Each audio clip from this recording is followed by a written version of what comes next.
Holy crap, it is D23 Expo weekend, which is pretty much Comic-Con, but just Disney stuff. The only thing I was really looking forward to, though, was that Disney Plus panel, and they showed a lot of stuff. I mean, holy shit, 3 new Marvel shows, including Miss Marvel and Moon Knight. Dude, fuck yeah! Love those characters! And Jeff Goldblum. Like, I watched the trailer for that and I was like, yeah, I'm freaking watching that. But folks, that is not why we're here. We're here because we finally have our first official trailer for The Mandalorian, the first ever live-action TV series set in the Star Wars universe. Yeah, of course I'm looking forward to that. And this trailer's not even that long. It's like 1.5 minutes long. Standard good length for a trailer is like 2.5 minutes. But we still got a lot of good stuff to talk about here, because I think this trailer looks pretty sweet. Like, off the bat, first couple shots in the trailer shows like stormtrooper helmets on pikes. Right there, it just gives off the vibe that, yeah, the show's gonna be dark and gritty. Like, it's not gonna sugarcoat anything, which is awesome, totally awesome. But one of my biggest worries was, I'm pretty sure one that a lot of people had, which is this being a TV series, how are the visual effects gonna be? You know, this is a Star Wars TV show. It being a TV show in live action, I hope the visual effects are not, you know, what they usually are in TV shows, which is not that great. But from the looks of this trailer,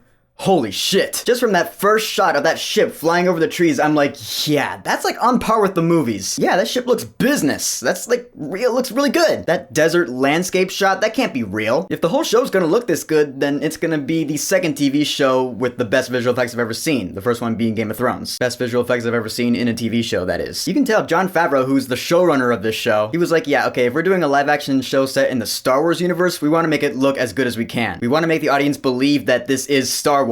I mean, it's no wonder Jon Favreau's the one bringing us this show. He's no stranger when it comes to great visual effects. I mean, I didn't really like his live-action remakes of The Jungle Book or The Lion King, but visually they were amazing. They were fantastic. So really, it's no surprise that this show also looks really good. And in this short trailer, we also see a couple of characters. We see Carl Weathers as Greef Karga. Karga? C-A-R-G-A, that's how it's spelled. He is the leader of a bounty hunter guild who hires the Mandalorian to track a valuable asset. So yeah, I guess he's the one who hires the Mandalorian to go on his mission for the season. He's like the Dryden Voss of this show. I was just watching Solo: A Star Wars Story on Netflix. We also see Gina Carano as Cara Dune. I'm guessing she's the female lead of the show, and she's a former rebel shock trooper. I don't know what a shock trooper was. If anyone knows, go ahead and tell me in a comment. But okay, she used to work for the Rebellion, which that's another thing about this show. It takes place between episodes 6 and 7, between Return of the Jedi and The Force Awakens, which I'm also really excited about because we haven't really seen anything focusing on that time period. I mean, that's a 30-year gap, mind you. There's a lot of stuff that probably happened in that time, and I guess it makes sense that we haven't focused on that time yet, given that episode 9 is not even out yet, but I'm pretty sure that this show will have nothing to do with the core Skywalker saga. It's just a lone Mandalorian going about his business. And about halfway through this trailer, we get a good look at this title character, and yeah, his armor looks pretty sweet. He looks pretty much like Boba Fett if, like, he had different coloring. He doesn't have the antenna that Boba Fett had, though. The thing about this character, though, is that we don't really even know his name. Right now, we only know him as the Mandalorian. Is he a Fett? Like, is he Boba Fett's son or something? Like Boba Fett was Jango Fett's son? Or son? Clone son? I don't know. And I'm pretty sure we're not supposed to know at this point. Which again, intrigue, mystery. Those Mandalorian characters have always had that about them. I mean, he doesn't even say a single word in this trailer, so that's cool. He's dark and mysterious. He's played by Pedro Pascal, Oberyn from Game of Thrones. Glad to see him getting more work. Then we get to the shot. It's a brief shot, but it's the shot that made me go, yeah, the visual effects in the show are gonna be freaking business. And if you've been subscribed to me for a while, then you probably know what it is. Yeah, it's the space battle. Holy god, that looks really good. I mean, again, it's not much. It's just one ship firing at another. But if you know me, you know that I am a huge fan of those aerial dogfight battles in Star Wars. I mean, Rogue One had the best one out of all of them, and I'm pretty sure this show's not gonna be able to top Rogue One, but I don't give a shit. As long as I'm having fun watching the scene, then great. Then we see another character in the show, and it's an IG model, and I don't mean Instagram model. I mean IG model droid, which for you hardcore Star Wars fans, you know IG-88 was a bounty hunter who showed up in Empire Strikes Back. I think he was in one of the cartoons, but I don't watch the cartoons, so I don't know. I don't know jack shit about IG-88 other than the fact that he's a fan favorite. But in this show, we have IG-11, and I was curious, if not slightly worried, as to how IG models actually move. Because again, IG-88 in Empire Strikes Back didn't move, he just stood there. I was like, how is a droid like that supposed to get up and walk around and shoot people? In this trailer, we get to see how IG-11 moves, just twists all over the place. Pretty efficient, I gotta say. Which seems pretty badass, but then you got the fact that IG-11 is being voiced by Taika Waititi, which made me go, oh, is he just gonna be a side comedy relief character? Because right now, I'm pretty sure Taika Waititi has his reputation as Mr. Thor Ragnarok, who voiced Korg. I mean, yeah, this being Star Wars, it's gonna have humor in it, and I'm not against that. I'm just hoping it doesn't go overboard with the Thor Ragnarok-esque humor. I mean, I'm pretty sure it won't. It's just an irrational fear I have because it's Taika Waititi. Actually, he is directing one episode of this show,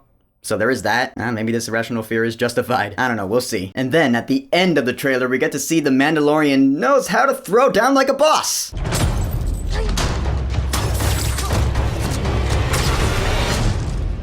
Ooh, that death does not look fun. Again, this little action scene shows that this show is going to be dark and gritty, maybe even violent. I mean, I know the show's not going to be rated R, it's not going to be like Game of Thrones, but I'm just saying, that'd be so cool if it was, especially this being a bounty hunter show. Like, they're dark and shady people. I'm just saying that could be really cool if there were like an unrated version of the show or something. I don't know, that's not gonna happen, I'm just saying though. But yeah, that action scene is awesome. So yeah, in the end, I'm really looking forward to this Mandalorian TV show on Disney+. This trailer is completely badass, visually and conceptually. I like the concept of this show, taking place between episodes 6 and 7, a time gap that has not been explored yet, and it revolves around this mysterious lone bounty hunter who's going his own way. Should be awesome to see, because who doesn't like a good mercenary story? It's not about the rebellion versus the Empire and the grander scale, it's a personal story about one dude. That's why it's a TV show. So yeah, looks badass. So the official trailer for The Mandalorian, or Star Wars The Mandalorian. Have you seen it? What do you think about it? Whatever you think, go ahead and leave a comment.